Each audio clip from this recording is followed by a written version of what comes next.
Radio Saanvi 96.4 megahertz को यो हो दैनिक सन्ध्याकालीन प्रस्तुति कार्यक्रम सवाल जवाब।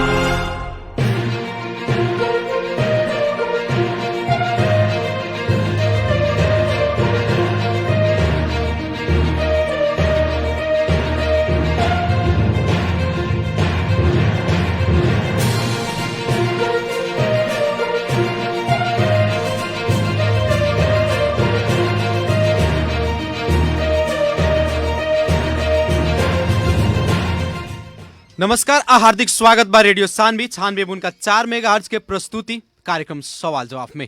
कार्यक्रम सवाल जवाब के साथ उपस्थित हो चुकल बानी हम कार्यक्रम प्रस्तोता मुकलेश गदी। हर एक दिन संजिया के 6:30 बजे से 7:15 बजे तक प्रसारण होके वाला कार्यक्रम सवाल जवाब में खास करके देश के समसामयिक राजनीतिक घटना, शिक्षा, स्वास्थ्य, कृषि, रोजगारी लगायत आम जनता से प्रत्यक्ष सरोकार रखे वाला हरेक समय सांदर्भिक विषय में बहस और छलफल करनी सन। कार्यक्रम सवाल जवाब अपने रेडियो सान्वी 96.4 मेगाहर्ज के तरंग मार्फत और साथ ही साथ रेडियो सान्वी के ऑफिशियल फेसबुक पेज से लाइव सुनते आ रहा बनी। कार्यक्रम सवाल जवाब के आज के बहस विशेष रूप से हमनी के पर्सा जिला में 14 गो स्थानीय तह बाटे और 14 गो स्थानीय सरकार प्रमुख लोग बानी। आज हमनी के पर्सा के पकहा मैनपुर गांव पालिका के अभी तक के विकास के अवस्था और बाकी जौन अवधि बाटे ई बाकी अवधि में वहाँ के स्थानीय सरकार प्रमुख के लक्ष्य, वहाँ के उद्देश्य और का रणनीति बाटे चुनावी दौरान के क्रम में जनता से देहल मैंडेट, जनता के देहल बाचा और जनता के देहल जौन भी विकास के एजेंडा रहे उ एजेंडा कहाँ तक पुगल लगायत विषय में बहस और छलफल करे के खातिर आज हमनी के स्टूडियो में निम्तैले बानी सन पकहा मैनपुर गांव पालिका के अध्यक्ष विजय चौरसिया जी के। और सबसे पहले कार्यक्रम सवाल जवाब के आज के बहस में स्वागत करे के चाहे पकहा मैनपुर गांव पालिका के अध्यक्ष विजय चौरसिया जी के। विजय सर, स्वागत बा कार्यक्रम सवाल जवाब में। धन्यवाद। का हो रहल बाटे आजकल, कथी में व्यस्त बानी अपने? देखल जाओ हमनी के अभी गांव पालिका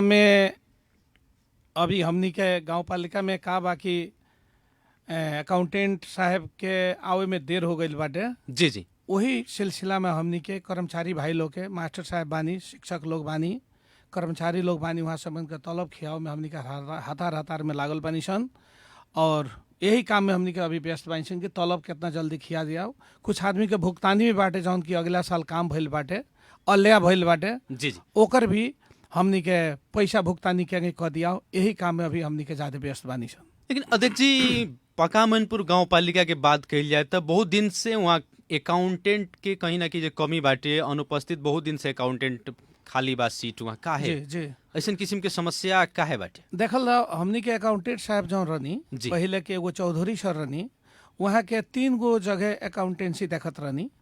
तो अभी यही अपने का आसार के बाद में मैंने विभिन्न कारण के चलते और कोलनिका के हाकिम साहब के भी चलते वहाँ कहनी कि ना एक ही जगह यहाँ के देखें हम दोसर अकाउंटेंट बैठा दें। तो शुरुआ होके खातिर अपने जानते बानी कि अभी सरकार के जौन अवस्था बाटे संघीय सरकार के जी जी, मंत्री परिषद के गठन उतना अच्छा से ना भइला के चलते हमनी के अकाउंटेंट के जल्दीबाजी में ना मंगाओ सकनी सर। लेकिन 5-6 दिन पहला अकाउंटेंट साहब आ गई बानी, अब काम प्रक्रिया चालू हुई। ये हमनी के गड़बड़ी ना ऊपरे से आओ में वो लोग अबेर कर दिला बाटे, वही से अबेर बा। यानी कि अब से अपने के 4-5 दिन से अपने लगन के जौन आर्थिक गतिविधि रोकल रहलक जी जी, अब सुचारू में हो गई बाटे, काहे कि बहुत सारे ऐसा काम रहलक जेकर पेमेंट भी बाकी रहलक। शिक्षक लोग के तलब, कर्मचारी लोग के तलब लगायत सामाजिक सुरक्षा बात ये सब अब मैंने कहीं ना कहीं प्रोसेस में लगा दिले, एकदम प्रोसेस में बात जल्दी से जल्दी हमनी के दे देम सन, हमरा पूरा विश्वास बाटे। अब जैसे कि देखा जाए अपने लगन के ई जौन आर्थिक वर्ष बाटे खास करके 78-79 ये अपने लगन के कहीं ना कहीं स्थानीय सरकार के जौन पहिल का कार्यकाल रहलक 5 वर्ष के ये अंतिम कार्यकाल बाटे, अंतिम आर्थिक वर्ष बाटे। ये आर्थिक वर्ष से पहले के जौन 4 गो अपने लगन आर्थिक वर्ष चला चुकनी, जनता से जौन अपने मैंडेट दिले रहनी उ दिन याद बाकी ना, जौन बेर अपने वोट मांगत रहनी, जनता के घर घर में घर दैलो करत रहनी, ओह बेरा जौन अपने जनता लोग से वादा कैले रहनी वो वादा मुताबिक अपने विकास निर्माण के काम में चाहे जनता से जौन भी अपने मैंडेट दिले रहनी वो मैंडेट 4 वर्ष के भीतर में अपने कितना के पूरा करे सकनी, अपने के दिल का कहता? देखल जाओ हम जौन सपना लेके हम अइनी, जी एगो हम शिक्षक पेशा से आयल बानी और हम बहुत बड़ा सपना लेके अइनी कि हम जाके अपना गांव पालिका के एगो समृद्ध बनाएम, बहुत सुंदर गांव पालिका बनाएम, रोड अच्छा बना देम, स्कूल अच्छा बना देम, स्वास्थ्य के हर चीज अच्छा कर देम, कृषि के भी व्यवस्थापन हम अच्छा करेम। ई सपना लेके हम अइनी। जी। हमर योजना में वही नहीं रहे और हमर घोषणा पत्र में भी वो चीज रहे। लेकिन जितना भी काम हम सोच के अइनी और जितना भी हम वचन जनता के प्रति हम बानी, ओमे बहुत ऐसा काम हम कर चुकल बानी। कुछ काम बाकी बाटे, उ काम भी हम लागता कि बहुत जल्दी हम कर देम।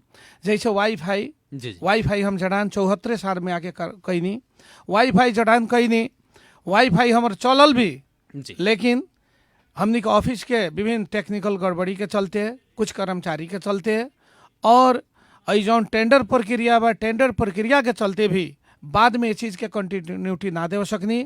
हमनी के तार बीरगंज से आई रहे, बीरगंज से पूरा कनेक्टिविटी तार के जहाँ तक बा करीब करीब 32 से 35 हजार किलोमीटर जी करीब हम तार टंगवैनी आ तार टंगवा के हम काम संचालन कर देनी। लेकिन बीच बीच में तार चोरी लागल होके हम पुलिस प्रशासन में भी उजरी कैनी।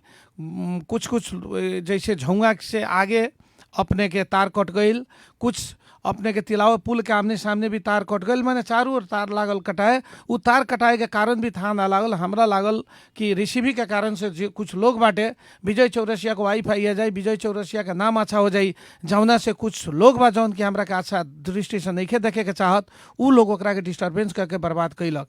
लेकिन फिर भी अभी 2-3 वर्ष में के कनेक्टिविटी एकरा कनेक्शन दी, हमरा पूरा विचार में आई रहनी। लेकिन विभिन्न कारण के चलते हम ना दे सकनी। इसके हम माफ़ी भी चाहते नहीं जनता से कि जौन वचन देनी पूरा ना कर सकल बानी। लेकिन एकरा के फेन हम प्रक्रिया में लेके आयल बानी।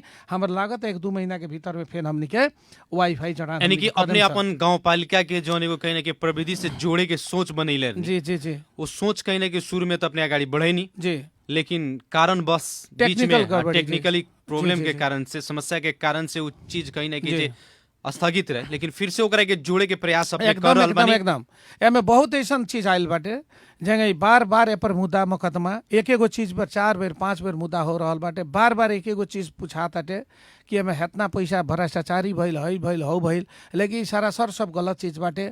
उ चीज के हमनी के अख्तियार में 3-4 बेर भी पठा दीनी सन, ओकर सब छानबीन हो गए। फिर भी अब लोग के मानसिकता, कुछ लोग बाटे जे आदमी जे अच्छा नहीं के चाहत, पका महिनपुर गाँव पालिका के अच्छा नजर से नहीं देखे के चाहत, एक समृद्धि होकर विकास हो, उ नहीं देखे के चाहत। वैसन वैसन लोग हरदम नया नया इशू, नया नया एजेंडा, गलत किस्म के कंसेप्ट बना के हमरा के कंफ्यूजन में रखे के चाहता लोग। हमरा के एगो जौन ग्राफ हमर ऊपर में है जाता, ओकरा केंगे विजय चौरसिया के गलत चीज कह के कमजोर बना दी, विजय चौरसिया के डाउन कर दी, खराब बना दी, ऐसा लोग बा। लेकिन उ सपना, उ जौन सोच लेके हम आइल बानी, एकरा के जौना भी आधार में हम पूरा करम। काहे कि हमरा विचार रहे वही समय में हम जानत रहनी कि हमनी के गाँव पालिका में जे बेटी बहन पढ़त बाटे, केहू के पतो बुहारी लोग हमनी के घर में बाटे, उ सब कोई के श्रीमान लड़की उ सब विदेश में बाटे, उ लोग भी चाहता कि हमनी के फ्री में वाईफाई से बात करी सन, अपना श्रीमान से बात करी सन, अपना बेटा बेटी से बात करी सन। माई लोग भी ललायत बाटे, विदेश में रहल बच्चा से हम बात करी, बाबूजी लोग, बाबा लोग, वैसा ही बच्चा भी जो लड़की बहन लोग हमार पढ़त बाटे, बउआ बबी लोग जे पढ़त बाटे अभी, वो लोग के भी ऑनलाइन शिक्षा देवे खातिर वाईफाई के बहुत जरूरी बा।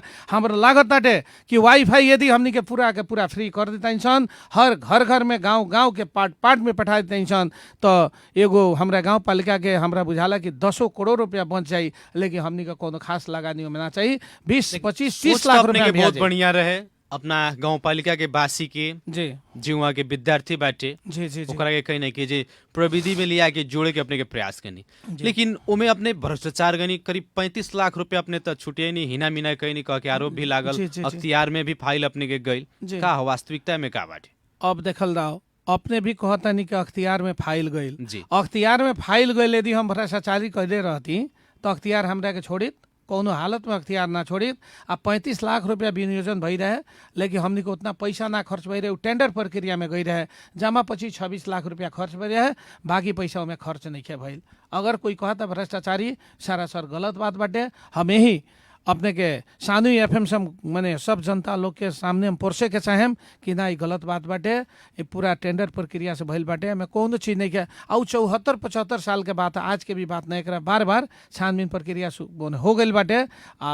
वो अख्तियार लोग भी आके 3-4 बेर फाइल लेके एकरा के चेक एंड बैलेंस कर देला बाटे। अब जैसे हमनी के विकास के बात कइल जाओ, खास करके हमनी के शीर्षक वाई चल जा, जैसे कि 4 गो आर्थिक वर्ष अपने चलई नहीं जी। 4 वर्ष में हमनी के जैसे कि देखल जाए शिक्षा में अपने का परिवर्तन लेनी, काहे कि अपने लगन के आवे से पहले शिक्षा के अवस्था एकदम जर्जर रहे जी, काहे कि ओबरा जनप्रतिनिधि विहीन अवस्था रहे जी। अपने लगन के अइला के बाद आम जनता के बहुत अपेक्षा रहे कि नया नया फेस, नया नया युवा लोग के हमनी के वोट दे के जीतैले मानी सन, ई लोग आई तो आमूल परिवर्तन करी। जौन एगो नारा रहे सिंह दरबार के अधिकार जनता के घर घर में, शिक्षा में सुधार हुई, स्वास्थ्य में सुधार हुई, शिक्षा में अपने के पालिका में का सुधार कैनी 4 वर्ष में? देखल दो, हम अपने गांव पालिका के प्रोडक्ट हैं जी जी। एसएलसी पास हम श्री रामचरित्र भगत माध्यमिक विद्यालय से ही पास कैले बानी 2045 साल में।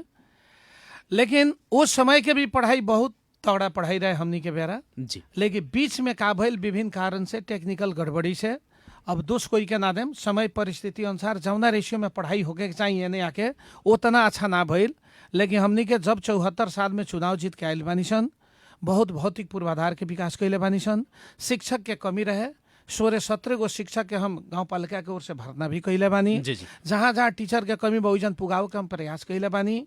और सबसे बड़का चीज बाटे, इतना बड़का अभी माने हमनी के लगानी बा शिक्षा में कि गांव पालिका के यदि हमनी के बहुत बहुत माने योजना हमनी के डालम सन तो शिक्षा के हर चीज पूरा कर सकता सन। जौना के चलते सबके मिला के लेके चले के पड़ी, भौतिक विकास करे के पड़ी, कृषि के विकास करे के पड़ी, अपने के शिक्षा के विकास करे के पड़ी, स्वास्थ्य के विकास करे के पड़ी। इस सिलसिला में फिर भी हमरा लागत कि हम पका मैनपुर श्री रामचरित्र भगत माध्यमिक विद्यालय बाटे, ओमे भवन के अवस्था ठीक नहीं है, पुरान भवन बाटे, ओमे के भत्के के अवस्था बा, ओमे चुअता, उ सफा मने निकम्मा स्कूल, निकम्मा घर हो गई बाटे।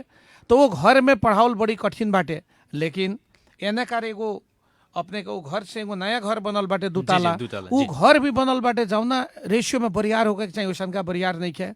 ओमे बच्चा लोग, विद्यार्थी लोग जब दौड़ेला तो ओमे थरथराहट रहेला, कंपन रहेला, जौना से ओहू में डर बाटे। जौन बिल्डिंग के बात अपने कर रहल बानी, जी जी, वो बिल्डिंग के निर्माण अपने के कार्यकाल में भइल बा कि अपने जी ना हमरा आवे से 7-8 वर्ष पहले के हुए जी। अब माने अब कहने से पैसा से आके बनल बा, डिटेल में हमरा था भी नहीं है। लेकिन हम अभी पका मैनपुर गांव पालिका में 4 गो 2-6 गो रूम हम बनैले बानी।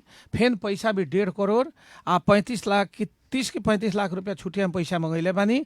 आ ओकरा के जोर तोर से हमनी के बना के जितना भी रूम चाहिए पर्याप्त मात्रा में रूम के व्यवस्था करम हम।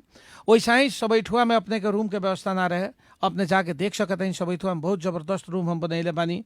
और वैजन 6 कक्षा पढ़ाओ के भी हमनी के प्रक्रिया में बानी सन। वैजन 8 कक्षा चलावल बहुत जरूरी बा, संभव होके तो 10 चला दिए तो सबसे अच्छा रही। लेकिन हमर जानकारी बाटे और हमर सोच बाटे कि हम ओकरा के लेके चलम और सबैठुआ के स्कूल चूस दुरुस्त बनावल जाई। और मिला जुला के हर स्कूल का अवस्था ठीक बा, लेकिन जाउना रेशियो में अच्छा होके उतना अच्छा नहीं है। तो एगो शिक्षण पेशा त्याग के जी राजनीति में आईनी जी। और भी हमनी के परसा जिला के जितना भी स्थानीय तह बाटे जी, सारा लोग, सारा जितना भी स्थानीय सरकार प्रमुख लोग बानी जी जी, वहाँ लोग से अपने के शिक्षा के विकास के माने वो कहना कि जनता अपेक्षा रहे कि वो हट के अपने शिक्षा में विकास करे, काहे कि शिक्षा से संबंधित व्यक्ति जी जी जी। अपने के पालिका के भीतर रहल कई गो स्कूल सन के अपग्रेडिंग कैनी और वहाँ के स्कूल के वर्तमान अवस्था कहाँ तक पहुँचल बाटे?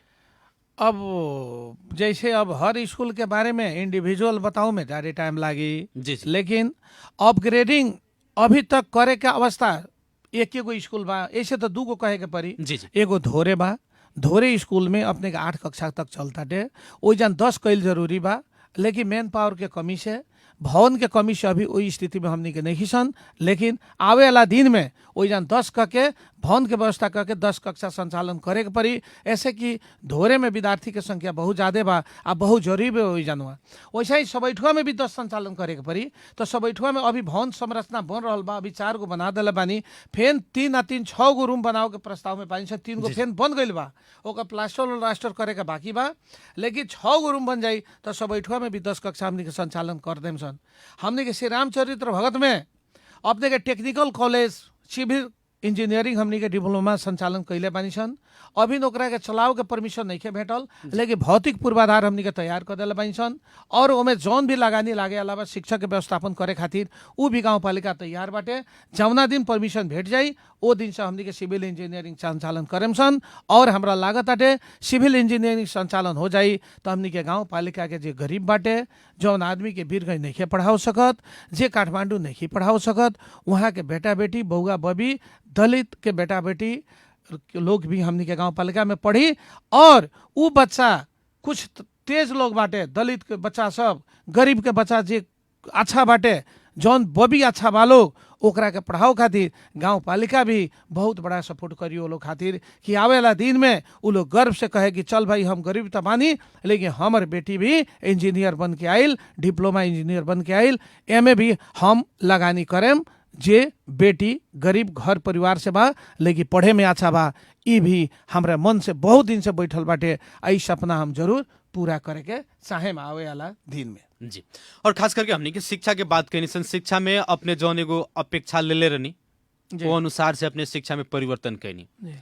लेकिन खास करके देखल जाए अभी भी विद्यालय सब में शिक्षक दरबंदी कम बाटे। बहुत सारा स्कूल जौन बाटे जहाँ शिक्षक के दरबंदी कम बाटे, ओकरा के व्यवस्थित रूप में आगाड़ी बढ़ाव के खातिर अपने के प्लानिंग का रहा। देखल जाओ ई अपने क्वेश्चन बहुत बड़ा क्वेश्चन बा और कठिन क्वेश्चन बाटे।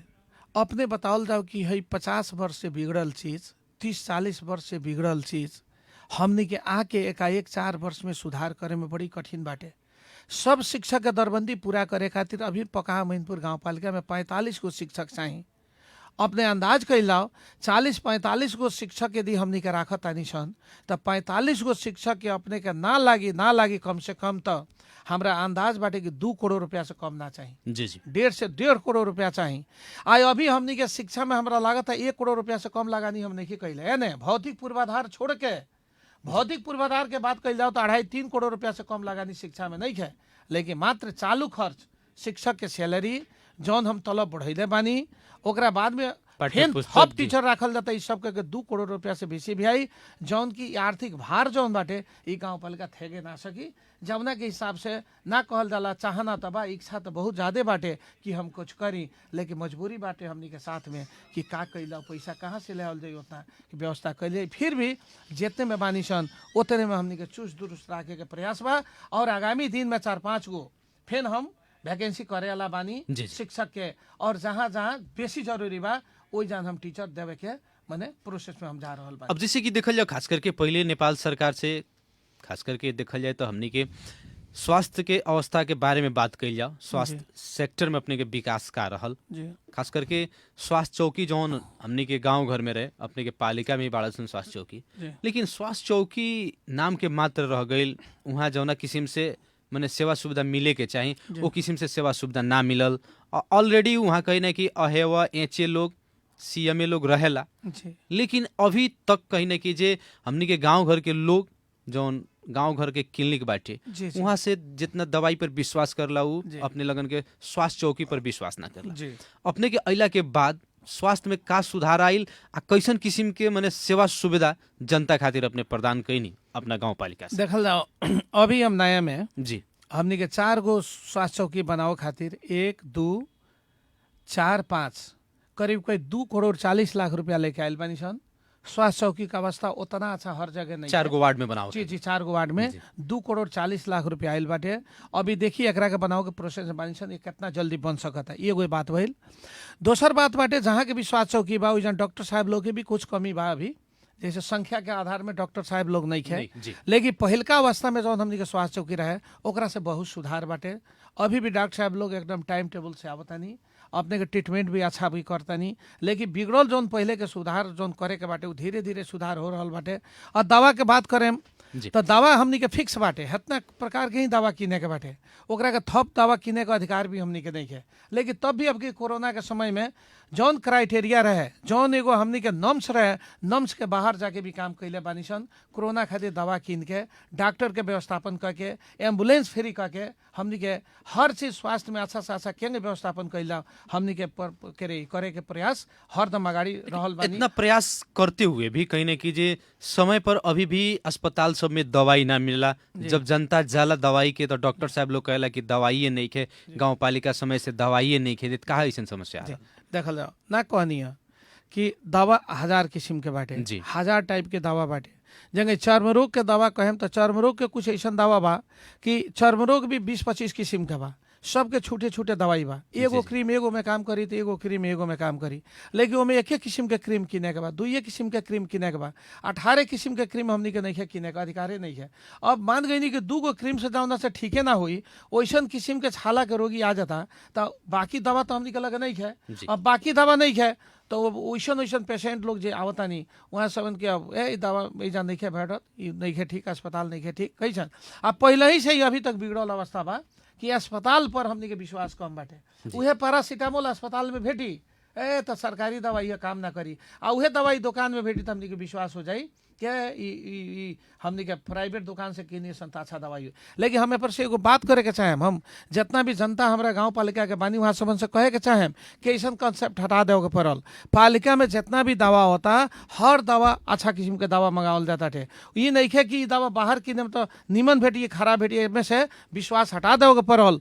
और आवे वाला दिन में भी हमनी के अब मैंने हम चाहता नहीं कि छोटा किस्म के कुछ दवा बाटे एकरा भी कीन के भी यदि हमनी के ऑथराइज बाटे तो ओकरा के कीन के भी के हमनी के दवा के काम कैल जाओ। 4 वर्ष के दौरान में अपने स्वास्थ्य चौकी कई बेर अनुगमन करी है, काहे कि बहुत सारा डॉक्टर लोग जो बाटे स्वास्थ्य चौकी में वो लोग का करला कि अस्पताल के निमन जौन भी दवाई रहला वो लोग ले जाला अपना क्लिनिक में बेचेला, अस्पताल में खाली रहला, जनता जाला फिर के चला वाला। अनुगमन कई बार कहनी अपने अनुगमन हम कैले बानी जी। अभी दवा खरीद बिक्री प्रक्रिया हमरा मने दिमाग में अभी तक ऐसा नहीं खे आइल। कौनो डॉक्टर साहब के ऐसा किस्म के हम नहीं अभी तक मने कहले तो कहल पाप के काम हुई कैसन, अभी तक क्वेश्चन का नहीं। अभी तक हमने डॉक्टर साहब लोग सब कोई ठीक बानी, जितना भी बानी अच्छा से काम कर रहा बानी। हमरा बुझाता आवेला दिन में वहाँ सब और एक ज्यादा मेहनत करके गाँव पालिका के स्वास्थ्य के जौन अवस्था बाटे ओकरा का अच्छा बनाए, हमरा पूरा विश्वास भयो। जी रहल बात हमने कि अब तनका कृषि के बात कइल जाओ, काहे कि हमनी तो एगो कृषि प्रधान देश में और खास करके अपनी के जौन पालिका बाटे वो पालिका के कहना कि जे हर केहू बाजे कृषि से जुड़ल बाटे, किसान बाटे। अपने अपना एजेंडा में रखले रहनी कि हम यदि जीतत नहीं कि तो कृषि में व्यापक परिवर्तन आई। अभी भी देखल जाता कि उहे सिस्टम रह गइल बाटे, उहे समस्या कृषक के रह गइल बाटे। समय पर बिया ना मिली, समय पर खाद ना मिली, समय से अगर बरखा नइखे होखत तब पानी के खातिर किसान में हाहाकार मचेला। इस चीज के परिवर्तन काहे ना होके सर? देखल जाओ हमरा लागत हटे कि सबसे पहले परिवर्तन विकास करे खातिर, भौतिक पूर्वाधार करे खातिर, रोड के विकास करे खातिर, नाला के विकास करे खातिर हमने के अपना विचार में परिवर्तन करे के पड़ी। जी अपने के जानकारी बा कि नारायणी से हमने के सिंचाई करे खातिर नहर के व्यवस्था बाटे, लेकिन नहर जौन बाटे ओकरा के जौन माने अब ओकरा के पाट नहर जौन बा ओकर जौन अब शाखा नहर से बोले शाखा नहर जौन बाटे जौन उइंक से उजान से निकलत आटे शाखा नहर, उ नहर के पानी हमरा गांव पालिका में आवते आवते की बाढ़े में आई, ऊपर काम ना लगी तबे पानी आई, सूखा के समय में पानी ना आई। यदि पानी आवतो बा तो गांव पालिका सोना ही का हुई ओकरा के काट के अपना अपना खेत में पटा लावल जाई। तो हम कहेम कि हमनी में भी कमी कमजोरी बा और लोग जौन की अपना स्वार्थ खातिर काट के अपने के नहर बहवा देता, वो भी गलत चीज बाटे। एकरा में हमनी के कंट्रोल ना करे सकनी सन। हम बार बार हम एक्शन भी लेनी, एक्शन लेला से का भइल कि झय झगड़ा के अवस्था आ गई। पहले हमनी के खेत ना पाटी, उत्तर के खेत ना पाटी तो दक्षिण के केंगे पाटी, जायज बात बाटे। जेने से आओ तो पहले उन्हें पाटे के चाही, एकरा के बाढ़ फाड़ भी ना करे सकनी सन। हमनी के विभिन्न और समन्वय भी हमनी के गांव पालिका के मेयर लोग ना कर सकल। हम कहे एकरा के कैसन जौना के चलते पानी ना हो सकल, लेकिन एकर व्यवस्थापन करे खातिर हम घोषणा पत्र में कहले रहनी कि हमनी के विद्युतीय प्रणाली से हमनी के सिंचाई ऐसे भी सोलर सिस्टम से भी सिंचाई आयल बाटे, लेकिन वो सोलर सिस्टम के सिंचाई से हमरा का लौकल पानी बहुत कम देता आ ओकर लगानी बहुत ज्यादा बाटे, जौना के चलते हमरा उतना उपयुक्त ना लागल। अब 10 लाख 12 लाख में एगो सोलर सिस्टम बैठा के 1 बीघा 1.5 बीघा सिंचाई हुई, उसे कोनो फायदा नहीं है। हम सोचनी कि विद्युतीय से काम कैल 1-2 करोड़ रुपया खर्च कर दिए तो हमारा लागत गाँव पालिका पर विद्युतीय सिस्टम से पानी सिंचाई हो जाई, जौना खातिर 3 बरिस से हम ओकरा के योजना बनाते बनाते टेंडर करे के प्रक्रिया में हम टेंडर ना करे सकनी है, लेकिन 77-78 की योजना में हम टेंडर करके पोल मंगा ले बानी और पोल जाता गड़ाए और खेत में पहले जितना रोड बा, जितना नहर बा, जितना चलन चलती के पातर रास्ता बाटे, ओमे नदी के किनारे किनारे जहाँ पानी नदी में कोनो नहीं खियावत ओकरा किनारे किनारे पोलिंग करके और सरेह में खेत के कौने कौने सामने जनता जनार्दन लोग कही वहाँ से मन जेने जेने कहें ओने कारी हम पोल गड़वा के और विद्युत जड़ान करके बोरिंग लगा के और सिंचाई 100 रुपया से 125 रुपया में हमने के सिंचाई हुई, जौन की अभी सिंचाई करता नहीं तो अपने के डीजल खर्चा करके हमारा लागत 4,000 रुपया 3,000 रुपया 1 बीघा में सिंचाई बा। ऐसे कृषक लोग डरा जाता थे कि भाई इतना पैसा मान गई नहीं, पानी के चलते लोग अभी भी कुछ कृषक लोग बानी कि वहाँ से 1 बेर 2 बेर सिंचाई करम कितना छोड़ देम, छोड़ा 4,000 रुपया काहे के खर्चा कैल जाई आ ऊ है अपने रियल में भाड़ा तीर के करते हैं तो 6,000 रुपया खर्चा हो जाला 1 बीघा सिंचाई में। तो ये बताइए 3 बेर सिंचाई करते हैं तो 6 तीर का 18,000 रुपया खर्च हुई आ धान कमे होता तो ये तो मार्जिन ना बैठे सकी। ये हिसाब से भी कृषक लोग बहुत मारे में बांटे, लेकिन हम पर से फेन भी हम अपने से मार के भी अपने ना बुझे सकनी, समय पर सिंचाई के पूर्ण रूप से व्यवस्था ना मिला सकनी जी ना तो वही करे खातिर अभी पोल जाता गड़ा है हर गांव में, हर हमनी का वार्ड जितना बा हर वार्ड में पोलिंग करके। अब देखी ये सब 1-2 दिन में होके वाला व्यवस्था ना हो, उनमें ट्रांसफार्मर के व्यवस्था करे के पड़ी, तार के व्यवस्था करे के पड़ी, कैसा लाइन के व्यवस्था के पड़ी, बोरिंग करे के पड़ी, मीटर दिवाओ के पड़ी, टाइम तो लागी। लेकिन हमारा लागत बाटे अब हमारी योजना बाटे कि हम तो अब अंतिम चरण में बानी और हम कहाँ तक कर देम ओकरा छोड़ला के बाद में कैसा आवे वाला दिन में अगर साथ मिलल तो पूरा प्रक्रिया पूरा करेम। आई भी कहे कि हम चाहते नहीं है से कि आवे वाला दिन में विद्युत इतना सस्ता हिसाब से सिंचाई हुई कि जनता के बुझाई ना कि अब सिंचाई करता नहीं आ 1 बेर का 5 बेर 6 बेर सिंचाई वहाँ से बंद करेम तब वो कौन दिक्कत ना रही। हम कहें कि कृषि क्रांति ले आओ खातिर मल बीउ तो चाहबे करी, लेकिन सबसे इम्पोर्टेंट अभी पानी के बा। अगर पानी जनता के दे दिया था करीब करीब फ्री टाइप के पानी यदि दे दिया था तो हमनी के अभी गांव पालिका में चाहे हमनी के प्रदेश में जय जयकार हो जाई। जौना करे खातिर हम योजना बना दिला बानी और योजना पूरा होते मात्र कृषि में क्रांति अइबे करी, हमरा पूरा विश्वास बाटे। यानी कि जौन कृषक लोग के सपना रहे उस सपना के इस साल अपने के प्राथमिकता में रहल बा। एक ना प्राथमिकता में 74 से बा हम 75 में आके टेंडर भी करे के प्रक्रिया गई, टेंडर हो गई लेकिन पोल ना किना सकल, एक टेक्निकल गड़बड़ी 76 में होख ही ना सकल, ना होके के भी कारण बा कुछ लोग रहे उमें जौन आदमी हमरा के आगे ना बढ़े दलक। अब 77-78 में आके एकरा के हमनी के टेंडर करके हमनी के सामान पोल किन ले बानी। पोल अभी 600 गिर गइल बा, 600 पोल हमरा लागत पर्याप्त बाटे आ घटी तो 1-2-4 से फेन मांगा के फेन कैल जाए, लेकिन पोल तो गड़ाओ पहिला एगो तो पूर्वाधार तो तैयार हो जाओ, तैयार होते मात्र हमनी के आगे बढ़ जाम सन। आई सपना पूरा हम करबे करेम, जे भी हुई इस सपना पूरा कदम हमरा शांति भेट जाए। जी विजय जी, अब जैसे कि खास में हमनी के देखल जाए भौतिक पूर्वाधार के, काहे कि अभी जितना भी माने जनप्रतिनिधि लोग जीतल बानी वहाँ लोग के पहल का प्राथमिकता भौतिक पूर्वाधार विकास। अपने अभी तक अपना पालिका में कितना सड़क संजाल के विकास कैनी, कितना ढलान कैनी और कितना नाला निर्माण के देखल हमनी के गांव पालिका में जब चुनाव जीतनी सन चुनाव जीतला के बाद में बहुत एहन कानून बनल, बहुत एहन कानून के बात आवे, लेकिन हमनी के 1-2 वर्ष चीज का अंदाज ना करे सकनी सन।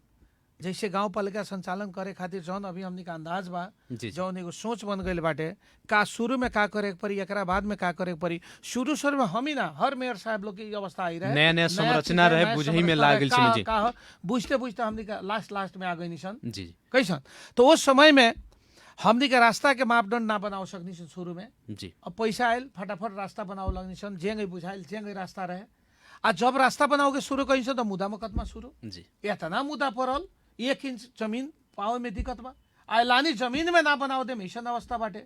लेकिन सबके मुद्दा मुकदमा हमनी पर होते बा, हमरा बुझाता है कि 20 अभी तक 30-35 गो से ज्यादा मुद्दा हमरा पर माने हो गइल बा, जब अभी 15-16 को मुद्दा चलते बाटे, मुद्दा के बावजूद भी मुद्दा से संघर्ष करते, लड़ते, आगाड़ी बढ़ते हमनी के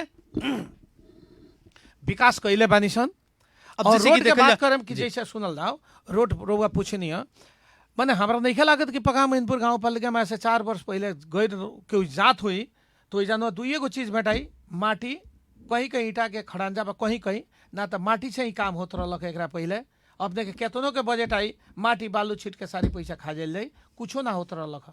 लेकिन 20-25 वर्ष ये होते रह गई, अपने के जिला विकास समिति से पैसा जाए, कुछ गांव पालिका में पैसा रहे, गांव विकास में पैसा रहे, ये पैसा के माने मनमोहनी तरीकाले, हवादारी तरीकाले जितना पैसा खर्च भइल, ओसे हम कोनो यानी कि ओबेरा के गाबी से सचिव लोग और जितना पार्टी के प्रतिनिधि लोग रहे, उ लोग अपना मलोमीतो में जेंगा मन करे होंगे चलैलक। अब ओकरा बारे में हम जौन जानकारी नहीं है ना जी, कर, जी। लेकिन कुछो ना भइल, जौन रेशियो से विकास होके के चाहिए उ ना वो रेशियो से विकास ना भइल। लेकिन जब संघीयता आ गई हुए, इस संघीयता के दिन ह, यदि संघीयता ना आई रही तो गांव पालिका ना बन रही, आ गांव पालिका ना बन रही तो हमारा जौन 50 वर्ष में काम नहीं के भइल, तो उन काम जाके देखिए हमारा गांव में हर के कनेक्शन, हर वार्ड के कनेक्शन हर वार्ड से भइल बाटे।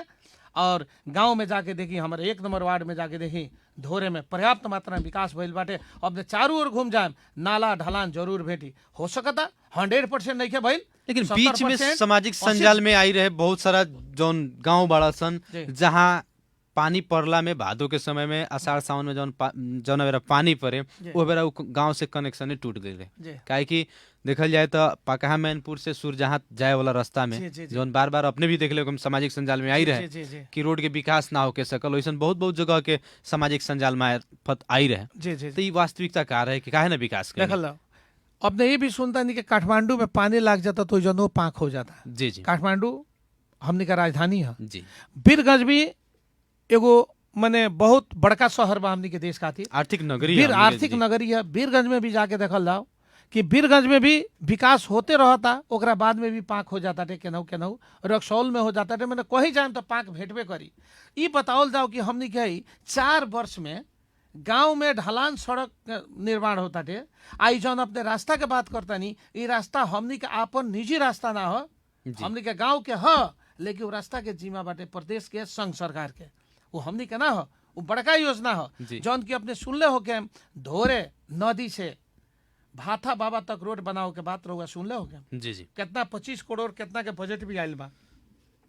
ऊ रास्ता में का होता कि हमनी के ग्रेवल गिरल, ओकरा बाद में टिपर जाता, जी ऐसो पानी कम पड़ल ख, इतना ज्यादा पानी पड़ल ख कि जौना के चलते ओमे अब पानी पड़ जाता, टिपर जाता, टिपर के लोड इतना बा, अपने बीरगंज से पकहा जाएम तो देखेम अपने के परसौनी के आसपास में जाइल जी, जाई जी। तो जानवा 3-3 हाथ 2-2 हाथ धस गइल बाटे, कथी पीच। पीच रोड तो जी। जहाँ पिच धस जाता वही जानवा पानी जब ग्रेवल में पड़ जाई, माटी में पड़ जाई, औमा टिपर जाई तो धसी कि ना धसी, ओकर दब जाता टे। आ दब गईला के बाद में कुछ लोग बाटे जौन की अपना अपना द्वार पर वहाँ से बनूच बना लेता नहीं, आ सारी पानी गिरा देता है रोड पर। ये बताई रोड का अवस्था खराब रही कि ना रही। जी। मैंने पटक पटक ये होता, रोज टिपर जाते बा, विकास निर्माण के काम होते बा, जौना के चलते हम चाह के भी मैंने हरदम टाइम से काम ना भई, लेकिन फिर भी जाके देखी ओकरा के चूस दुरुस्त बनोइले बानी, जहाँ जहाँ पाक के व्यवस्था रहल सब हम कैले बानी। अब कमी कमजोरी है 50 वर्ष में बिगड़ल चीज के अब कोई चाहे कि 4 वर्ष में 100% क्लियर करेंगे, इस चीज ना हुई। लेकिन जौन भइल विजय, बाटे, एक और बात जबरदस्त कथी भइल बाटे बा। कि जहाँ रोड के जरूरी बा वहाँ नाला बनावल गइल बाटे, जी जहाँ नाला के जरूरी बाटे वहाँ रोड बनावल गइल बा। ऐसन विकास अपने कितना कहीं देखल जाओ, ई विवादित ई चीज हम कहे में के जी जी कहीं जाइल जाता तो कुछ लोग के मान्यता बाटे कि ना नाला बने के चाहिए, जी और नाला बन जाता तो मैं पाक हो जाता, कच के रास्ते बंद हो जाता। जी कुछ आदमी के मान्यता बा कि नाला बनावल जाता तो बड़ी झगड़ा के घर बन जाता थे, ऐसे कि नाला तो रोड छोड़ के बनाओ के पड़ी, तो घर देर तुरे के पड़ता, जी तो मैं हमनी को और ही कंफ्यूजन हो जाता नहीं सन।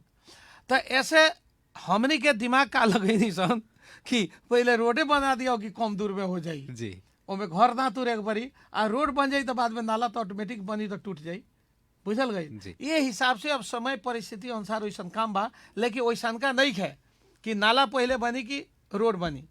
नालो कहीं कहीं का बा बिना नाला के भी पानी के निकास बा, निकास ओइजा बा, रोड जी, भी जी। बनल बा। लेकिन आ कहीं कहीं का हो गइल बा कि रोड बना के नाला के निकास रोक देहल गइल बाटे, जेकरा कारण से अनावश्यक डुबान सब भी हो जाता है। देखिए वैसा का तो हमनी के नहीं कैले अभी तक। अच्छा, समग्र रूप में हमनी के अगर अपने के पालिका के माने रोड के आ नाला के विकास के बात कइल जाओ जी, तो अपने के जौन एगो अपेक्षा रहे नु कि हम अपना जन अपेक्षा से ये रोड नाला के विकास यहाँ तक करे, जी कितना अपने करे सकनी ई देखल अगर समग्र रूप में एकरा कहल जाए तो? अगर कोनो खास मेजरमेंट तो नहीं है, लेकिन हम कहम धोरे में बहुत ज्यादा हो गइल बाटे। जी जी 60-70% हो गइल बा। पकहा में भी रोड करीब करीब बनल बाटे। मैनपुर में कुछ कमी बा, लेकिन ऐसो बजट वजन विनियोजन बा, ऐसो मैनपुर में अच्छा हो जाई। सुरजहाँ के भी अवस्था ठीक बा, मानीपुर के भी ठीक बा, करीब करीब। अब ओकरा कितना कहल जाओ, अब विकास के अब 60 कहल जाओ कि 70% कहल जाओ कि 85% कहल जाओ, कैसन एक्जैक्ट में मापदंड तो नहीं है, मतलब लेकिन संतोषजनक भइल बा, विकास बाटे। एकदम संतोषजनक विकास भइल बाटे। एकरा के प्रक्रिया प्रोसेस हमनी के अगाडि बाटे। लेकिन मेरे साहब अपने के खास करके पकहा मैनपुर गांव पालिका के अध्यक्ष विजय चौरसिया जी विकास के नाम में भ्रष्टाचार कैल आरोप भी पहले भी लागत आवते बाटे, जी। अभी भी लाग रहल बाटे, वास्तविकता का हो? ई बताओल जाओ कि कोनो भी काम हमनी के करता निशन, जी अपने के भी जानकारी बाटे कि हमनी के अपना हाथे कुछो ना करे निशन। हर चीज के सिस्टम बाटे। 5 लाख रुपया के काम बा, ओकरा कोटेशन करे के पड़ी। 5 लाख से ऊपर बा तो ओकरा के उपभोक्ता करे के पड़ी, ना तो टेंडर करे के पड़ी। तो कोनो भी चीज बाटे हमनी के बनावत हैं, मैंने नाला बनावत हैं, रोड बनावत हैं, रोड के जौन मापदंड बा मापदंड के अनुसार बनावत हैं, नॉर्म्स बा नॉर्म्स के आधार में बनावत हैं। 50 मीटर ढाले के बाद तो 50 मीटर ढलाता। 1 2 4 के मसाला बनाओ के 1 2 4 मसाला बनता टे। वही जानवर जनता लोग के भी कह दिया था अपने समय के देखत रहे 1 2 4 के मसाला बाटे, वहाँ समझ के रह के बनवाओ के पड़ी, देखे के पड़ी। इंजीनियर लोग जाके ओके मूल्यांकन करता टे, जहाँ कम बोई जानवा फेन बनवाओल जाता टे। फेन में भ्रष्टाचारी के बात कहा गई। लेकिन आरोप तो लाग रहल बानो ना कि विजय चौरसिया जी भ्रष्टाचार करल बानी विकास के नाम पर। देखिए कुछ लोग बाटे, मुट्ठी भर के लोग बाटे, जी जी जौन की विजय चौरसिया नैखन डाइजेस्ट रोके सकत, विजय चौरसिया नैखन पचे सकत, उ लोग जाके हवादारी बात करता टे, वो लोग जाके चिल्लाता टे, वो लोग जाके माइकिंग करता टे कि विजय चौरसिया के हमनी के वो खराब नहीं खान, लेकिन जनता के सामने हमनी के खराब बना दिया। तो देखल जाओ जनता जे भी बानी हमनी के गांव पालिका के जनता पूरा अध्ययन कर रहल बानी। जनता समझ रहल बानी कि सियरा उहे ह पोछ रंगैले बाटे। वैसन वैसन आदमी के जनता इतना जबरदस्त माने जवाब दी आवे के समय में वहाँ समन के कोनो बुद्धि लागे वाला गांव पालिका में हमारा नहीं है। हमनी के जितना भी काम अभी तक गैस चूल्हा के बाद गैस सिलेंडर बांटे के बाद पूरा गांव पालिका भर, जी जी कुछ लोग चाहता कि मत बढ़ाओ, 2-3 वर्ष लिया के थन कइले बानी विजय बात नहीं। मुर्दाबाद, विजय हवन चोर हवन, गांव पालिका छोड़, विभिन्न किस्म का आवाज उठावल जाता। लेकिन हम एकदम चुप बानी। हम गांव पालिका अध्यक्ष बानी, भगवान हमरा के सहे के क्षमता दिले बानी, और जनता के जितना इच्छा आकांक्षा बाटे एगो चीज हम नहीं की छोड़े वाला। ये लोग केतनो चिल्लाई, ये लोग के चिल्ला से कोनो हमरा फर्क पड़े जात नहीं के। हम जौन काम करेम गैस चूल्हा गैस सिलेंडर कहले बानी ओकरा के बटबे करेम। ये लोग जितनो अवरोध करी ये लोग का अवरोध काम करे हमरा नहीं खे जात। लेकिन विजय जी एक और बात कथी आवता कि अपने ऊपर इतना भ्रष्टाचार के आरोप लागेला, लेकिन अपने के कोनो प्रतिक्रिया ना होला, जेकरा कारण से आम जनता के भी बुझाई रहेला कि चली ना मेयर साहब चाहे विजय जी मुखिया जी भ्रष्टाचार कैले बानी तबे ना नानू बोली नहीं। जी देखल जाओ जौन आदमी रियल में भ्रष्टाचार करेला नु जी उहे चिल्ला चिल्ला कहेला कि हो हम भ्रष्टाचार नहीं कैले नहीं कैले नहीं कैले। ई बताओल जाओ कि रहुआ रोज के हमनी के गाड़ी पर जाता नहीं सन, जी जी केनहू जाइल जाता आ 2-4 गो एथी लागी भोके त का करे ओकरा के मुंगा दे हैं, भोके दी, भोके अलग 1-2 गो बा ओकरा के भोके दी। ओकर कामे बहु है बाधा अड़चन अवरोध बनाओ के, गांव पालिका संचालन ना होके दाओ के, विकास ना होके दाओ के, हरदम मेयर के कंफ्यूजन में रखे के, हरदम मुद्दा मुकदमा कराओ के, हरदम जाल झेल करे के। उल जनता तो चिन्हते बा आदमी के, वो आदमी के भी अपन हर कुछ पता हो गइल बाटे। अब वो झाड़ी फूड़ी से कोनो काम चले वाला जात नहीं के। यदि रियल में हम भ्रष्टाचार हई जी जी तो ठोकुआ बताओ के पड़ल विजय चौरसिया कथी में भ्रष्टाचार कैले बाने कह देला से होई। अब हम बताओ तनी अपने के प्रधानमंत्री स्वरोजगार कार्यक्रम जौन रहे अपने के गांव पालिका में संचालन भई, वो में 86 लाख रुपया अपने 15 दिन में घोटाला कइल। जी ये ये अपने भ्रष्टाचार ना। ये अपने के जानकारी भइल बा जी ना? जी, हमरा जानकारी मुताबिक। अच्छा ये बताओल जाओ कि प्रधानमंत्री रोजगार योजना चलावे वाला हमनी के गांव पालिका के कर्मचारी लोग ह जी जी आ अपने ई भी बात जानत हो कि हम कि गांव पालिका में जितना पैसा आवता उ पैसा जौन जनता के देवे के बा, काम करे के बा, उ ठेकेदारी से ना होखेला, जी वो जनता के अकाउंट में पैसा हमनी का डाले निशान।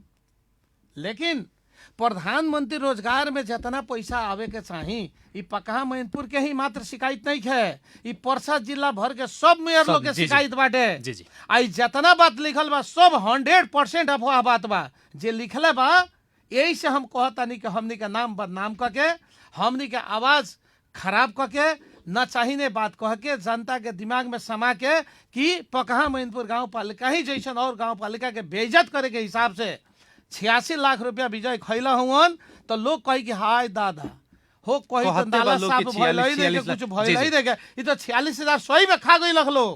उ कहेला लोग बा, वो लोग के कुछ चाहिए में, उ लोग चाहता कुछ हमरा माल पताई भेट जाओ कि ऐसा आवाज ना उठाएम सर, तो वो भेटेला अब नहीं है। हमनियों के बुझ गइल बानी सन, आ जनतो लोग बुझताटे, ओमे कौनो टाका साका भेटेला नहीं है। हमरा गांव पालिका के बात करतनी तो जम्मा हमरा गांव पालिका में 13,65,000 रुपया ही खर्च भइल बाटे, जौन की आई रहे। जी जी। आउ कोरोना के चलते, विभिन्न कारण के चलते, 86 लाख के बात कहाँ से आ गई? 100% गलत बा। जे लिखले बा ओकरा पर तो कार्रवाई करे के चाहिए, जी। लेकिन हम एगो मेयर बानी, अपन इज्जत मान सम्मान शांत करे के हिसाब से हम चुप बानी, ना तो आदमी पर मुद्दा कह के ओकरा के फंसावे वाला काम बा। वो आदमी गलत लिख रहल बा जौन की मेयर के फंसावे वाला जाता रे, आ हमरे के ना सब मेयर लोग शांत बाटे। हमारा कहता लोग कि माने ऐसन ऐसन गलत माने चीज के प्रवाह जे करता थे वो 100% गलत बा। और एजान से घोषणा करे के चाहता नहीं कि हमनी के 5-5 हजार के दर से जी 10-10 दिन काम भइल बाटे, आ उहे पैसा हमनी के 5-5 हजार के दर से 200 कितना आदमी काम कैले रहे ओकर रिकॉर्ड बा। अपने जाके मजा से रिकॉर्ड देख सकता नहीं, आ उ पैसा वो भाई बहन लोग के अकाउंट में डाल ले। अगर हमनी जाएम सनु रिकॉर्ड देखेगे तो अपने दिखा सकता मजा से रिकॉर्ड देख सकता नहीं, हमें शंका नहीं है, वो देख सकता नहीं। लेकिन वो भी जथा भावी फ्लो करे वाला चीज ना हो, ओकर भी लिमिटेशन बा, ओकर भी सीमा बा, ओकर भी एगो माने ओकरा के गोपनीयता के एगो चीज बाटे जौन में रखे के पड़ी। जथा भावी यह तो जथा भावी हमनी के दला का नतीजा कि लोग विभिन्न किस्म के हमनी के शिकायत करता थे। और हमनी के ये जौन 14 लाख समथिंग 13 लाख समथिंग हजार रुपया जौन खर्चा भइल बाटे हम जनता के अकाउंट में धैले बानी। और कुछ लोग ऐसा बा जौन की 3-4 गो छुट्टियो गइल बाटे जी जौन के 5 काम कैलक, लेकिन ओकर विभिन्न ओकर अकाउंट ना मिलला के चलते उ पैसा ना दे के बाकी पैसा, यानी कि जौन प्रधानमंत्री स्वरोजगार कार्यक्रम में जितना भी पैसा आयल रहे अपने के गांव पालिका में, जितना बजट 13 लाख समथिंग अपने बात कर रहल बनी, ये डायरेक्ट जे भी वो में काम कैलक उ लोग के खाता में अपने लगन पे ठाई। जी 100%। अपने पूछ सकता नहीं, गांव में कोई से पूछ भी सकता नहीं, जाके अपने अंतर्वार्ता ले सकता नहीं कि भैया अपने जौन काम कहनी है प्रधानमंत्री रोजगार में वो पैसा रहुआ के केंगे भेटल खत अकाउंट सिस्टम सब कोई के खाता खोल के हमनी के पैसा पे ठैले माइन फेन भ्रष्टाचारी कहाँ से आवता। अपने यही से पता लगाई ना 86 लाख में आ 13,65,000 की 70,000 यही बा, हमरो कंप्लीट नहीं की 14 लाख मानल जाओ जी। हाँ तो 86 लाख में 14 लाख में कितना फर्क बा। अब जनता का कही हमरा के, जनता सब का कही हमरा के बताई ना। जनता कहता अपने काठमांडू में घर किन लेले बानी, रियल में विजय चौरसिया इज करप्टेड। जी जी हमरा वहां समझ नहीं है ना कि हम करप्टेड बानी, लेकिन अपने से दावा के साथ में कहता नहीं कि इतने पैसा खर्चा भइल बा, आज जे कहता वो करप्टेड कराओ के चाहता, अपने अच्छा बने के चाहता, और उहे जनता के गुमराह करे के चाहता, आ उहे विकास विरोधी है, वो विकास विरोधी है। और खास करके और देखल जा हमनी के एक और बात आइल बाटे, जैसे पकहा मैनपुर स्कूल जौन बाटे जी जहाँ +2 अभी संचालन में बाटे जी, ओकरा के रंग रोबन कराव में, पुचारा कराव में 60 लाख रुपया अपने भ्रष्टाचारी कहनी। ये बताई रउआ के जे कह दल बा जी हम कह दी रउआ कहीं से जाके 10 लाख रुपया घूस खा गई नहीं है तो रउआ काथी कहे हमरा के, हम अपने से क्वेश्चन करते नहीं, ओकर प्रमाण चाहिए। रउआ का हुई प्रमाण है? रउआ हमरा से क्वेश्चन तो कह देनी, हमरा से क्वेश्चन पूछ देनी है कि 60 लाख रुपया पुचारा करे में खा गई हन जी हम कहें रउआ 10 लाख रुपया घूस कही नहीं है तो का करे रउआ? कहे से पहले तो अपने के प्रमाण देवे के पड़ो। ए तेरी का तो ही रउआ जे कहले बा ओकरा से प्रमाण काहे नहीं मंगले है? रउआ मंगनी रउआ से आके कोई कहलक रउआ जानकारी भेटल जौन माध्यम से भेटल वो माध्यम से रउआ तो ओकरा से प्रमाण मांग सकता नहीं। यानी कि बस 60 लाख उहे अपने बात घोषाला बा। नहीं कैलो में। सुनल ना जाओ स्कूल के काम कौन कौन स्कूल श्री राम चरित्र के बात है। जी जी श्री राम चरित्र में का भइल कि कुछ पुरान घर बा हमनी के लगे कमी बाटे तो हेड सर कहनी कि सर ना होई तो रूमुआ के तंगा पुचारा करा के खराब लोग तो स्कूलिया ओकरा के हम पुचारा करा दी तो हम तो कहनी सन ठीक बा सर अपने के जेंगे मर्जी बा स्कूल अपने के अपने करी हर चीज में हम एक्शन ना ले तो हेड सर अपने वही करे जगह 7 8 9 10 3 गो स्कूल बनावे के हिसाब से भीतर सब हो गए। लेकिन बाद में इंजीनियर लोग आके कहला कि ना सर ये घर गिर सकता एम पढ़ाई में तो दिक्कत हुई तो हेडे सर जानता रही कितना पैसा खर्चा बा। हमरा लागत वहाँ के 50-60 20 25 हजार कितना बा याद नहीं है उहे पैसा खर्चा भइल बाटे। गाँव पालिका के तो बजटे में नहीं है गईल तो घोटाला कहाँ से कथी के पूछा रहा।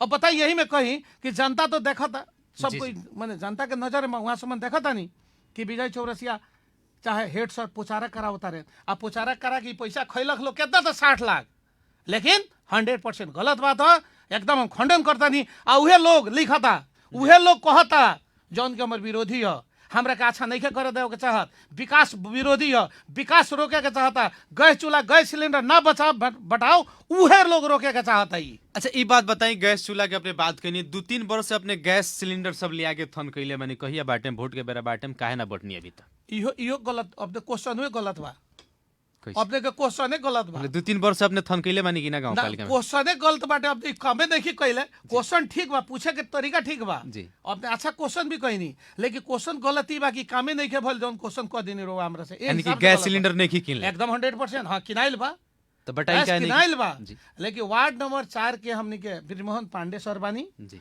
वहाँ के 1 वर्ष पहले वहाँ के का कहनी माने जौन माने ज्येष्ठ नागरिक लोग बाटे वो लोग के किने खातिर 60 की 65 को गैस चूल्हा गैस सिलेंडर किनी तो जन तक समस्या आयल तब के रोक दावल बाटे कि हमनी के किन तानी सन तो ओकरा के किन के एक बेर सब भाई बहन के गांव के जितना भी मानी सबन वहाँ सबन के बांट देवल जाई। लेकिन ई किने में भी समस्या बा जी जी एमे जब ई तो 2 करोड़ से बेसी के बजट बा और 2 करोड़ के बेसी के बजट में हमनी के योजना जब माने डालता ही तो कौनो पैसा बा यूएनडीपी के कौनो इंडिया सरकार के बा कोनो फ्रांस सरकार के में ऐसा पैसा विभिन्न शीर्षक से बजट सब आइल बा। अब वो चीज आवता तो 3 गो का किना था तो 2 गो वार्ड छूट जाता 4 गो किना था तो 1 गो वार्ड छूट जाता। ये बताई 3 गो वार्ड में बांट देम गए चूल्हा 2 गो में ना बांटे तो रउआ रह सके जी ना यह सब 4-5 मिला होते हिसाब से गैस के बारे में अपने के का माने सोच बाटे कि जोन गैस वितरण के काम बाटे एकरे के एक रूपता लियाओ के सब के एक ही बार वितरण करे ना देखी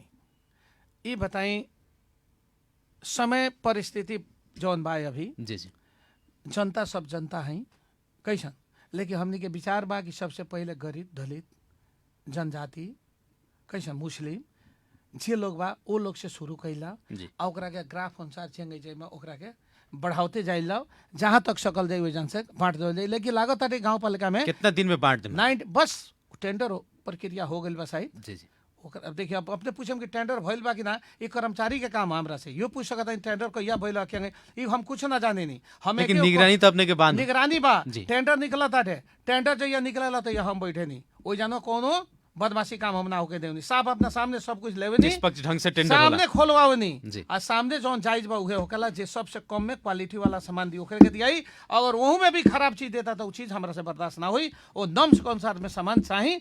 और हमरा लागता कि छठ के आसपास में छठ से पहले भी हो सकता छठ के अब एग्जैक्ट ना कह सके हमने के टेंडर भई रहा जौन की करीब करीब शायद केहू टेंडर ना सकाले सकल लोग अब देखिए एहू में कारण बा रोगा भ्रष्टाचारी के बात कर देनी हमने क्या था ना कम रेट रखले बानी सन जी कि सरकार में लोग के डर लागत सरकार में फिर भ्रष्टाचारी कहाँ से अब एकरो से ईमानदार बनल जाई जी कि ठेकेदार लोग आके गैस चूल्हा गैस सिलेंडर के टेंडर डाले में डराता थे।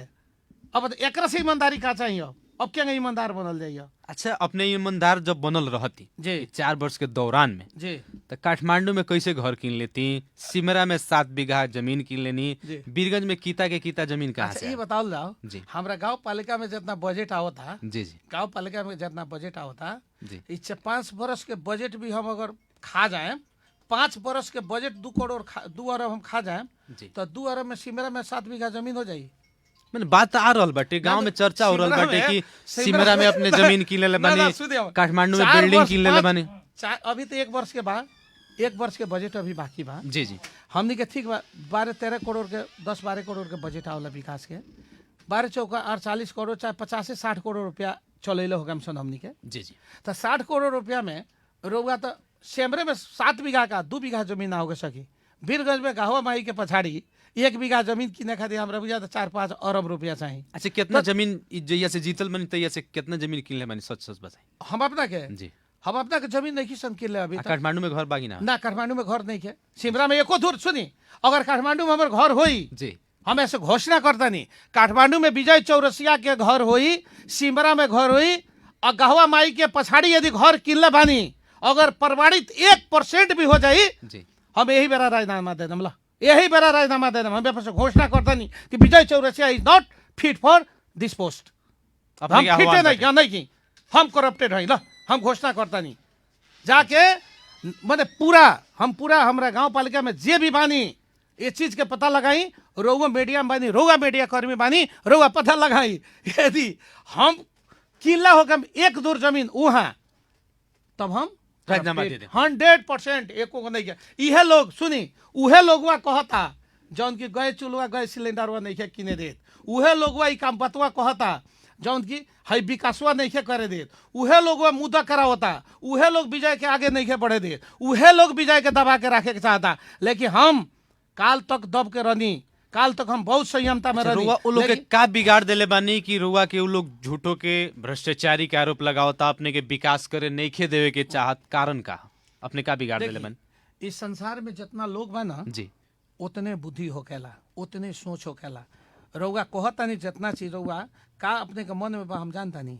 जी रउआ मुहुआ से कहम तो उन्हें न बुझे। जी जी अपने के अंतरात्मा के बात हमरा था ना लगी। तो लोग के मन में का बा हमरा से कौन रिसीवी बा। कुछ आदमी के नौकरी चाहिए, नौकरी का घर है बा कि जब कहम तो रउआ के नौकरी भेट जाई। वो कुछ आदमी के नौकरी चाहिए जवना के बदला लेता। कुछ आदमी के पैसों चाहिए, अब पैसा नहीं खे दिया तो उन्हों के बदला लोग लेता।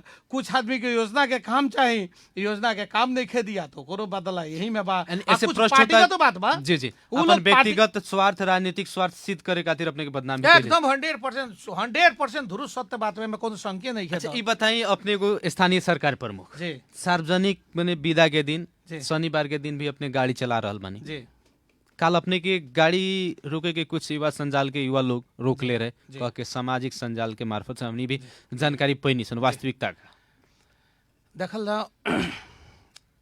अपने स्कॉर्पियो गाड़ी में बैठ के जाएम ना। जी जी शुरू में जे नइखे बैठत चाहे जे गाड़ी के मन सवार नइखे करत जी वो आदमी के लागत है कि बड़ी अच्छा बा। लेकिन अपने 5-7 दिन स्कॉर्पियो में बैठ के जाएम ना तो ऐसन चीज बा उ खराब। अपने शीशा नहीं बंद करत जी तो गर्दा से भर जाई। शीशा बंद करता नहीं एसी चलाओ के पड़ी। जी जी एसी चलाओ तनी अपने दिन भर में 10 बेर भीतर बाहर करता नहीं तो अपने के शरीर टेम्परेचर मेंटेन करते करते अपने बीमारी यही हो जाए। जी यही नहीं रहोगा बीमारिया हो जाए। तो हमनी के तो जान के एगो बीमारी हमनी के होता टे अब बीमारिया बनता इंसान एगो बात।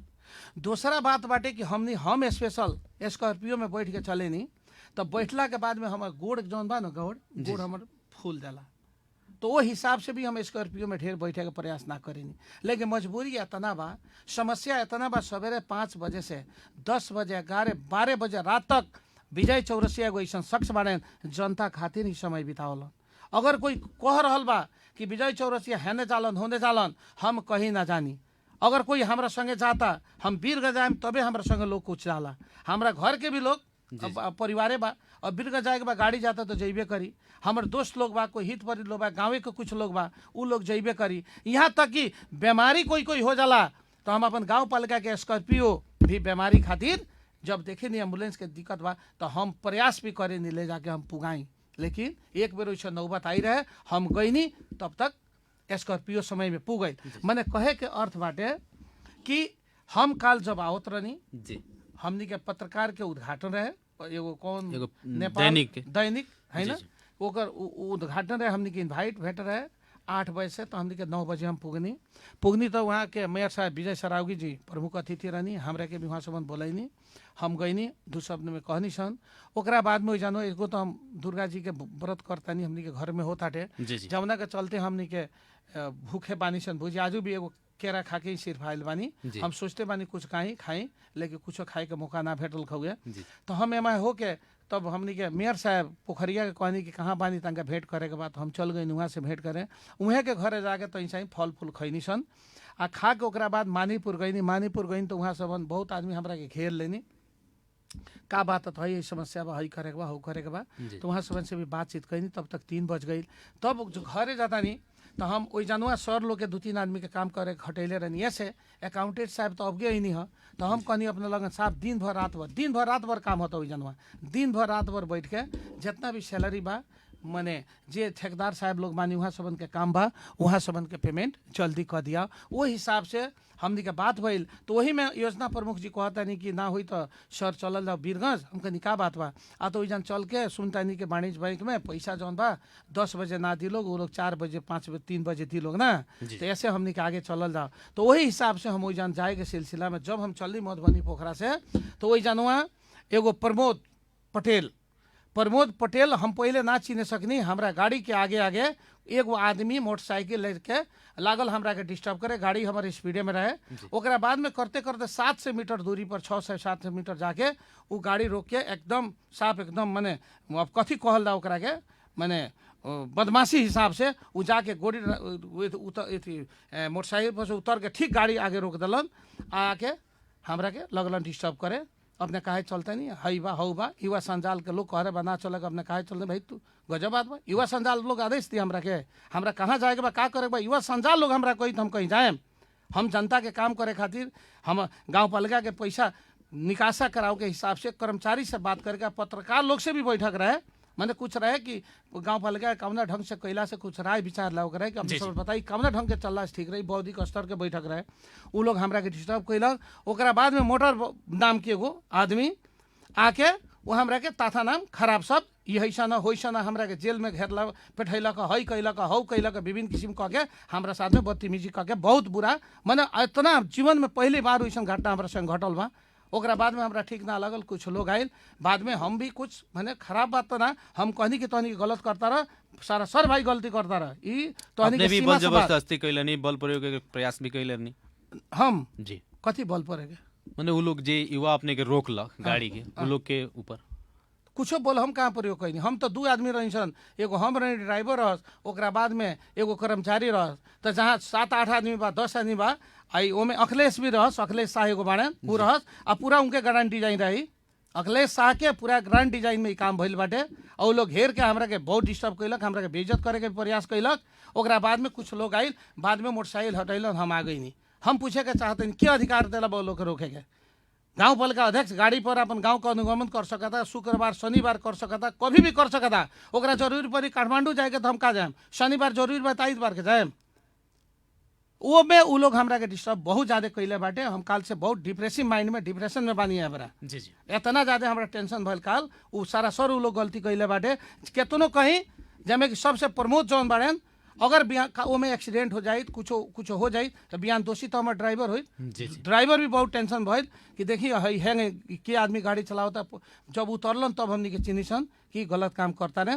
ओकरा बाद में हमनी के वही जानो बाता कहानी कुछ भइल ना वो लोग भी ताथा नाम किस्म के जति जति कहे के सब कह दिला वालो।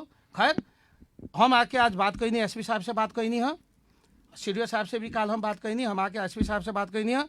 तो हमने कहनी सन का बा इसको के नियम के तो एसपी साहब के भी कहा नाम बाटे आ हमनी के भी जानकारी बा कि शनिवार के दिन कर्मचारी लोग जी जी गाड़ी ना चढ़े के भेटी लेकिन जनप्रतिनिधि के शुक्रवार शनिवार एक कौनो लोकेशन नहीं है एक कौन अलाउड नहीं है कि ना तू हे दिन गाड़ी चढ़े हे दिन नहीं चढ़े के हमनी के शनिवार लोग के जोन मांग बाटे जैसे कि सार्वजनिक साधन जोन बाटे सरकारी प्लेट के गाड़ी से बड़ा सन शनिवार के ना चलाओगे पूरा तो कर्मचारी लोग के खातिर लागू बाटे। लेकिन एज एगो जनप्रतिनिधि बा उ कभी भी जा सकता ओकर कभी भी काम पड़ सकता ना ई परबे करी हमनी के ई बताई माने मिनट रात के भी खबर आवता फोन आवता कर्मचारी बात 10 से 5 खट गइल ओकरा बाद में काम तो नहीं है नहीं अरे कि हमनी के जनप्रतिनिधि तो झगड़ा फरियाओ के बा बाटो घाटो के समस्या फरियाओ के बाटे एसपी सीडीओ में काम पड़ी तबो जाए के बा पत्रकार लोग बोलाई तबो जाए के बा काठमांडू से फोन आई तबो जाए के बा प्रदेश सरकार से फोन आई तबो जाए के बा गाँव पालिका राष्ट्रीय महासंघ के अध्यक्ष हैं प्रदेश नंबर 2 के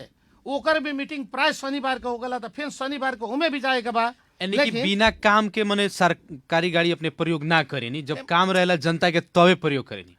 अच्छा ये बताई हमर काम का बा, जनता के सेवा हमर करे के काम का बा है बरा, हमर ना कोनो है बरा बिजनेस बा, ना कुछो बा, ना हम स्कूल के टीचर है तो स्कूलों में पढ़ावता नहीं, हमार अपन बोर्डिंग स्कूल बा ओमे हम अभी नहीं पढ़ावत, हमने के जड़ी बूटी का काम बा तो हमरा बुझाला के 6 महीना 1 वर्ष पर भी एक बेर नहीं जा सकत। जी जी। तो ये बताई हमर बिजनेस है नहीं है, हम अकेले पूरा जनता में समर्पण के भावना से बानी। पकहा मैनपुर गांव पालिका के स्वर्ग समृद्धि के रास्ता में ले जाए खातिर कोनो कसर हम छोड़े वाला बाकी नहीं ही, तो हम कहाँ जाए बताई? यह बरा रुआ बोलैले बानी हम जी। यह बरा कितना बजता? 7:45 होके। 7:45 होता। हमरा अब अभी हो जाई तो हम का करे? मैं रह जाए कि ना? जी। बिहान छुट्टी है तो घरे जाए कि ना? एकदम से। तो काथी से जाए? गाड़ी से। फिर तो गाड़ी तो विदा के दिन चला ही के नहीं है, तब काथी से जाए? जी। यानी ना कि रोगा जवाब दी, क्वेश्चन रोगा करते हैं, रोगा बताई ना का करे? प्रयोग तो करे के पड़ल ना, तो फिर तो गलत हो गए, युवा संजाल के लोग खाती तो गलत हो गई। जी। मतलब कितना बड़ा विडम्बना बा, कितना बड़ा विडम्बना बा। आ वो लोग के बारे में वो लोग जो ग्रुप में बा, वो ग्रुप के रउआ पता लगा ली, वो ग्रुप में कैसन कैसन लोग जुटल बाटे, अपने पता लगाई एक बारे में, तब रउआ था लगी। जी। विजय सर, कार्यक्रम सवाल जवाब के हमने के अंत में भी आ गई बानी सर जी। खास करके देखल जाए अभी के जोन ई आर्थिक वर्ष बाटे, ई आर्थिक वर्ष अपने लगन के कहीं ना कहीं वो गोल्डन आर्थिक वर्ष बा। जी जी जी। एकरा के अपने मने कैसे सदुपयोग करे के ये आर्थिक वर्ष में, काहे कि अब ज्यादा दिन तक नहीं रह गए, जी। का एगो विजन बनीले बानी, कौना ढंग से जनता में जाए के प्रयास करी? देखल दो, हमारे सपना रहे 2-3 गो, जी। अब कितना पूरा भगवान करियन, अब हम सब ना बता सके। में से परिस्थिति ठीक नहीं है, मुद्दा मुकदमा ढेर बा, लोग और ढेर करता थे कैसे, लेकिन अपने के एगो लेकिन तो हमारे अपेक्षा सबसे बानी। पहले का विजन है 1 नंबर में स्कूल स्वास्थ्य का अच्छा कदाओ के, जी जी। जगह हमने की कहते 2 करोड़ 40 लाख रुपया आइल बाटे स्वास्थ्य के भवन बनाओ खातिर, ओकर पूर्वाधार बनाओ खातिर, वो भी तैयार होके जा रहा बाटे। स्कूल के व्यवस्थापन में लागल बन जड़ एकदम भीड़ के।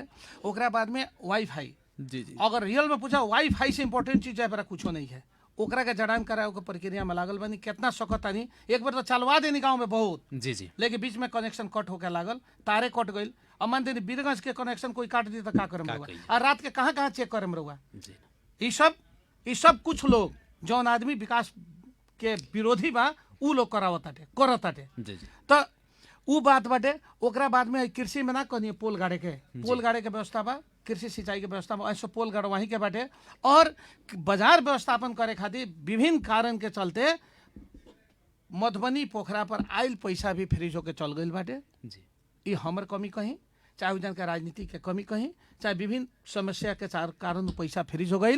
जौन हमारे सपना रहे कि जन तरकारी कलेक्शन करा के काठमांडू नारायण घर पेठाई, उ एगो सपना नहीं है पूरा होके सकल, उ भी पूरा करे के। अब देखिए कितना सकत नहीं, लेकिन पैसा आयल बाटे। उ पैसा खातिर फिर कहीं ना कहीं तरकारी के बाजार के व्यवस्थापन हम करे जा रहल बानी। मिला जुला के इहे हमारे सब अवस्था बाटे, सपना बा। और एगो चीज के भी एगो हम योजना में डलले बानी। जी जी। गांव पालिका में अब योजना के काम बाटे कि जंगे करीब 70 वर्ष से जो ऊपर बूढ़ आदमी बाटे, 70 वर्ष से ऊपर, वो जंगे ज्येष्ठ नागरिक लोग, ना ज्येष्ठ नागरिक लोग जी। जे सबैठुआ से, पोखरिया से, खेसराहा से, लाहौ थगरे से आओ में, बीरगंज आओ में जरा समय लागत है ज्यादा पैसा, 130 रुपया भाड़ा बाटे। जी जी। वो चीज के भी हम सोचला बानी, ऐसो गाँव पालिका से एगो बस चला के वो लोग फ्री कर दोगे। अब की रुआ सपा बस फ्री, वो बूढ़ आदमी के एगो पैसा आवे जाए में ना लागे दिया। 70 वर्ष से जे कम बानी वो लोग के कम भाड़ा 30-35 रुपया, 25 रुपया, 30 रुपया एगो बैठ के समझदारी करके कह दल जाई। अब बच्चा सब जितना विद्यार्थी लोग बा, विद्यार्थी लोग के आधा भाड़ा कह के गाँव पालिका के बस चला के और जनता के भरपूर सुविधा। बहुत बहुत धन्यवाद बाटे। कार्यक्रम सवाल जवाब के अंत में बानी सन रेडियो सानवी 96.4 मेगाहर्ट्ज सुन रहल अपने के गाँव पालिका वासी आम जनता के का कहे के चाहे? देखल जाओ, सबसे पहले हम कहें कि कोरोना का अभी भी समय बाटे। जी जी। कोरोना के सुई दिया रहल बाटे। हमरा गांव पालिका के जे बासी भाई बहन लोग बाटे, हमारे चाचा चाची, काका काकी लोग बाटे, हमरा से जेठ छोट जे भी हमरा बाटे आदरणीय लोग बानी, सब कोई जाके जितना समय परिस्थिति अनुसार जंगे सुई दिया बाटे, समय में सुई लाला ऊपर। ऐसे कि कोरोना जानलेवा बीमारी बाटे, वो कब के अगर जान ली एकरा ठेकान नहीं है। बहुत अच्छा धनाढ़ लोग जरा पैसा के कमी नहीं है, वैसन लोग भी का भइल बाटे माने गुजर गई बाटे। जी, जी। ऐसे हम सबसे बड़ा हर गांव पालिका का अपना लोग से, अपना प्रदेश के 2 नंबर के हर आदमी के, नेपाल अधिराज भरी के लोग के हम अनुरोध करें कि अपने समन कोरोना के वैक्सीन जहाँ दिया था, दुख होके, सुख होके, दिक्कत होके, कुछो होके, अपने समन संबंधित ठाव में जाके वैक्सीन ली। पहिल का बात। दोसर का बात बाटे कि सर सफाई में हमने के ध्यान देवल जाओ, अपना द्वार के, अपना घर के, अपना टॉयलेट के, हर चीज के व्यवस्थापन कैल जाओ। और जौन खुला दिशा मुक्त हमने के घोषणा कैले बानी सन कि बाहर पैखाना ना कैल जाओ, रोड के गंदगी में ना ले आओ जाओ। तो हमें भी गांव पालिका के सब भाई बहन लोग के और भी गांव पालिका जितना बा सब कोई के हम अनुरोध करे के चाहें कि हमार विनम्र अनुरोध बाटे हमें कि अपने सबन अपन अपन टॉयलेट के प्रयोग कैल जाओ।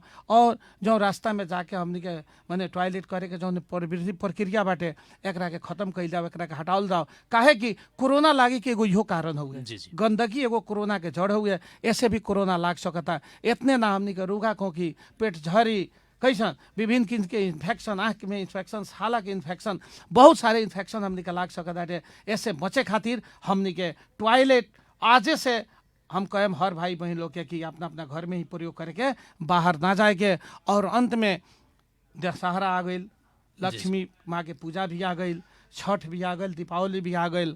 हम भगवान से प्रार्थना करें, छठी माई से प्रार्थना करें कि सबसे पहले जितना भी कोरोना बा अपने सब ऐसा जादू के छड़ी चला दी कि सब कोरोना उड़ा के भूसा के थरी बैठ जाओ। और हमनी के गांव पालिका, हमनी के देश समाज में जितना भी लोग बाटे, कोई भी आदमी कोरोना से संक्रमित मत हो। और सब कोई के घर में समृद्धि आओ। हर भाई बहन के घर में खाए के, कैसन खाए के पिए में पैसा कम के कमी मत आओ, बढ़ंती होखो, इतना अच्छा हो जाए कि एक दूसरा के कोई के हाथ ना फैलाओ पड़े। यह कहत अपने भी हमरा के बोले नहीं सानू FM के बहुत बहुत धन्यवाद देते, उतर उतर प्रगति के कामना करत अपने सबन के समृद्धि होकर विकास होखो, अपने के बुलंदी भी आकाश में पुगो। और सानू FM के नाम बा नेपाल भर में गूंजो, अपने सबन भी अच्छा चीज देवे खातिर हरदम तत्पर रहे। ये कहत समग्र लोग में जितना भाई बहन बानी सब कोई के लक्ष्मी माँ के नाम पर, छठी मैया के नाम पर शुभ संकेत देत और सब कोई का उतर उतर के प्रगति के कामना हो।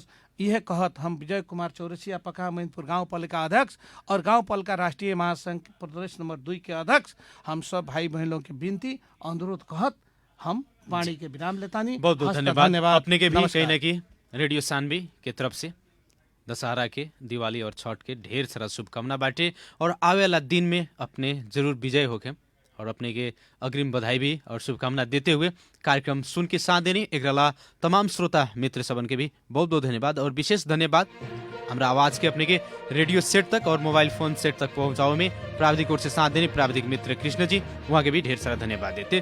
कार्यक्रम सवाल जवाब के आज के बहस और छलफल से हम कार्यक्रम प्रस्तोता मुकलेश गदी आज के खातिर विदा चाहत बानी। प्रणाम।